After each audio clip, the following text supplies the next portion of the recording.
Welcome back, everybody. You guys have asked us about it. And so now we went and we got Jim from Total War Camp. How's it going, Jim? Fine, thank you. Thanks for having me on your show. No, thanks for coming on the show. So pretty much everybody wants to know, what is Total War Camp?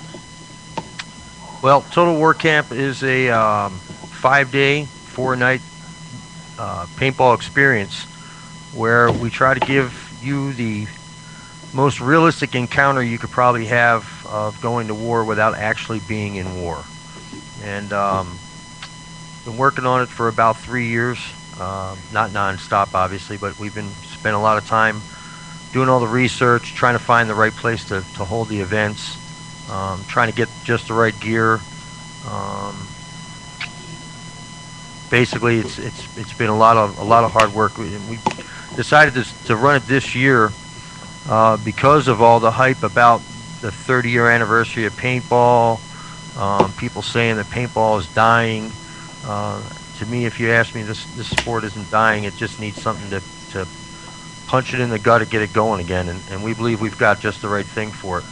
I want to stress to people that this isn't a paintball event like you're typically going to find out there, like D-Day or any of these big skirmish things that's going on in Pennsylvania. The thing that we're trying to do is very organized, it's very structured, and it is an experience. It's not just a paintball event. It's basically you're trying to give them a real military reenactment. Yeah, not really even so much as a reenactment, because there is a gameplay involved here. There is strategy. There will be a winner of the war at the end of it. It's all based on a point system, obviously. It's the only way you can really run an event like that. But we've made it so that there's different objectives for people to do while they're there that keep the game going non-stop, or keep the event, if you want to call it. If you just want to keep it going non-stop, it's not going to be like anything else that anybody's ever seen before.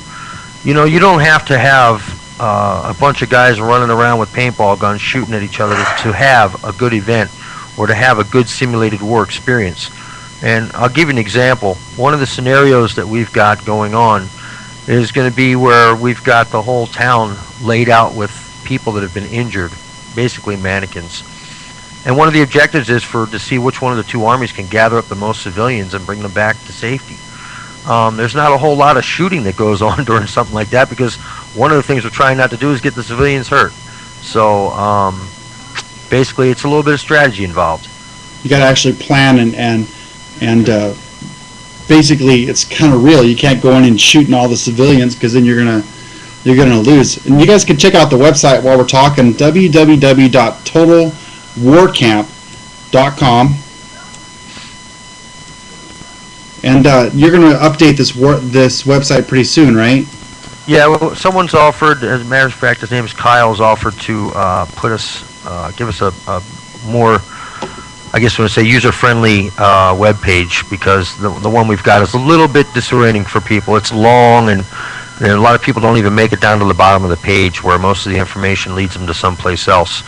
So for anyone that's looking at it now, you need to go all the way to the bottom of the page and look at the package. Click on the package button to see the different rank packages that we offer. And I'd like to say something else about that as well. The rank packages that are on there are not based on just anybody being able to buy them. Okay, we're not trying to let somebody who's got no military or has no military experience become a general in this army. You've got to have some kind of some skill in that area. You've got to be either ex-military or something to purchase a general package. One of the things I see all the time, and I'm on a lot of forums right now explaining all this stuff, one of the biggest things that I'm getting is, well, when am I going to have to listen to a 16-year-old tell me what to do? Well, it's not going to happen. Number one, the lowest age limit we're going to have right now for the first of these 4 events, the age limit will be set at 16 years old. And the reason for that is we just feel it's better. We're trying to get a real experience. It's as real as possible, and to be honest, my best example of this is you don't see 14-year-olds out on the battlefield right now. So let's not put them out there right now, and let's get everybody a feel for what this thing can really be like, and keep it as real as possible. But yeah, buying a package, there's some advantage to, like they say in the service, rank has privileges. And that's what we've tried to instill here. If you've got the money to pay for a general package, you're going to get treated like the 5-star general gets treated. Let's just put it that way. Right. So basically, a grunt is going to pay $850 for the event. Exactly. Unless he brings his own gear, and I've been getting a lot of that as well. People are saying, well, what if I've got my own milsim type equipment and I want to bring it out there? I've got no problem with that. I just want everybody to know who might be watching the show, who's heard me talk about it before. We are not running on full auto for the soldiers that are out in the field. There will be machine guns on the field that are going to shoot at full auto, but the soldiers themselves won't be shooting at full auto. It's just too uncontrollable in the field, and we'll go through way too much paintball over 5 days to be able to shoot full auto. So anybody who's thinking about bringing their own gear, just remember, yeah, you can bring it as long as it's mil-sim looking, it looks military, but you will be shooting it on semi-automatic. So it's not just a scenario game, it's a scenario, it's not really, it's not a scenario, it's a reenactment is what it is.